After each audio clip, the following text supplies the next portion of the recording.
திமுக கூட்டணியின் சராசரி வாக்கு சதவிகிதத்தை பார்த்தோமானால் 39.94% எடுத்திருக்கிறது. அதிமுக கூட்டணியை பொறுத்தவரைக்கும் சராசரி வாக்கு சதவிகிதம் 34.99%. தமிழக வெற்றி கழகத்தின் சராசரி வாக்கு சதவிகிதம் 16.64%. நாம் தமிழர் கட்சியின் சராசரி வாக்கு சதவிகிதம் என்று பார்க்கும் பொழுது 7.05% வந்திருக்கிறது. தற்போது கட்சி வாரியாக வெல்லும் தொகுதிகள் எத்தனை என்று பார்க்கலாம்.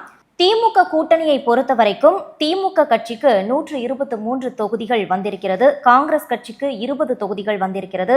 தேமுதிக 6 தொகுதிகள், விசிக 6 தொகுதிகள், சிபிஎம் 4 தொகுதிகள், இந்திய யூனியன் முஸ்லீம் லீக் 2 தொகுதிகள், மதிமுக 2 தொகுதிகள், சிபிஐ 2 தொகுதிகள், கொங்குநாடு மக்கள் தேசிய கட்சி 1 தொகுதி, மனிதநேய மக்கள் கட்சி 1 தொகுதி வந்திருக்கிறது. Periyar Maniammai institute of science and technology Thanjavur, ECE with specialization in AI and ML, IoT, robotics and industrial automation.